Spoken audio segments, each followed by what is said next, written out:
Hyvää ystävänpäivää kaikille lukijoille.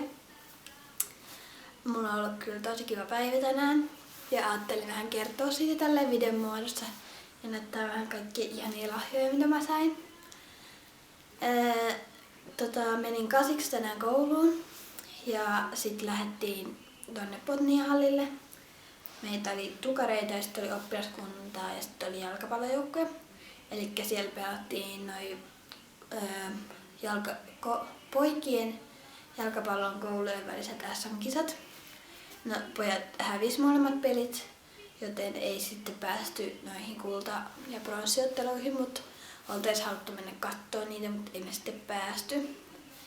Niin sitten me mentiin koululle syömään ja sitten kävin äikän tunnilla ja sitten meillä oli luistelua. Ja oli ihan kivaa luistelua kerrankin, kun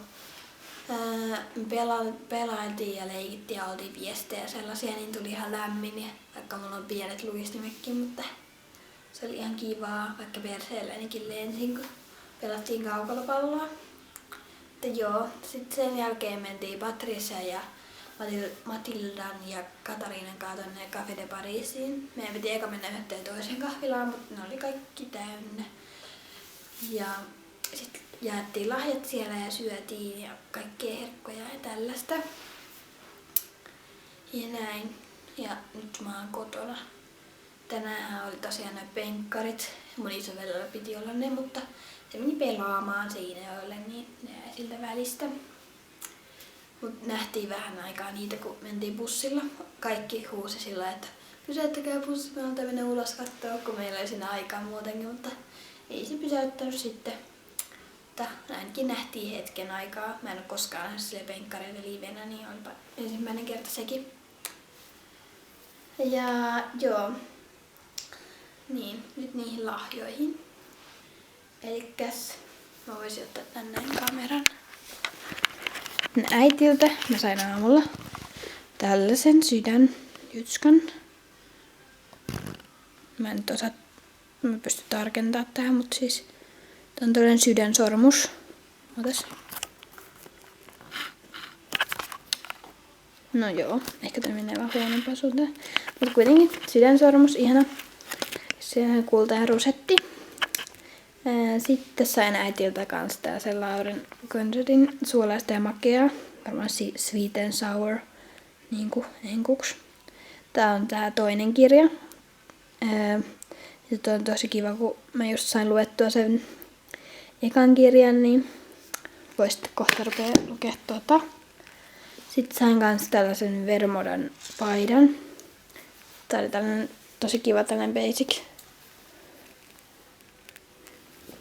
Vähän tyydyttää shoppailuhimoa, kun saa jotain vaatteita. Kun on yrittänyt vähän pyrkinyt vähentää. Ja tässä on tällainen tai niinku tällaista 3/4 tai 2/4. En tiedä kumpia enää, kun en oo kokeillut vielä. Tuo oli kans tosi kiva. Sitten ihanaiselta Katskulta sain tällaisen suklaapatukan. Suklaa on aina hyvää, ei voi valittaa. Sitten kortin. Ja sitten tällaisen kynttilän, ihanan tuoksusen. Katsotaan vähän tarkennusta. Tällaisen. Tässä on ihana kortti ja ruusuja. Tuollainen. Sitten Patricia oli ihanasti tehnyt tällaisia keksejä. Ihania suklaakeksejä. Nää ei nyt oikein näytä hyvältä tällaisessa muovipussissa, mutta nää on hyviä. Sitten Matskulla tää ihana kortti.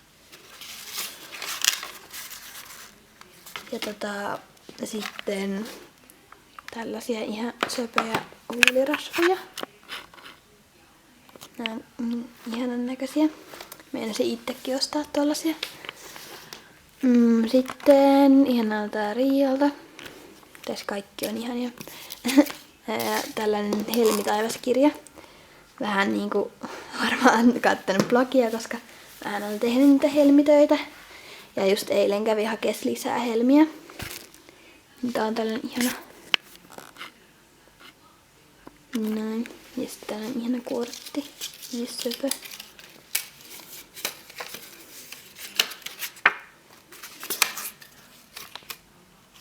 Ootas.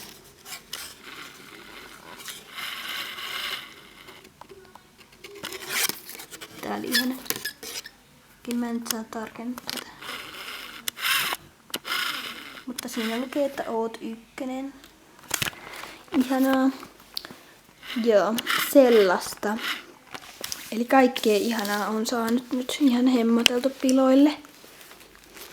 Ja Aissalta tosiaan sain kanssa korttia suklaasydämiä. Mut ne ei nyt mahtunut tähän näin, kun se on tuolla mun laukussa. Mutta nekin oli aivan ihanan söpöjä. Sellaista. Eli sellainen ystävänpäivä mulla on. Ja nyt mulla on vapaa-ilta ja ajattelin katsoa vähän Iholla-sarjaa ja sellaista. Herkutellaan näitä keksejä ja suklaata. Joo, mutta viettäkää tekin ihana ilta. Heippa!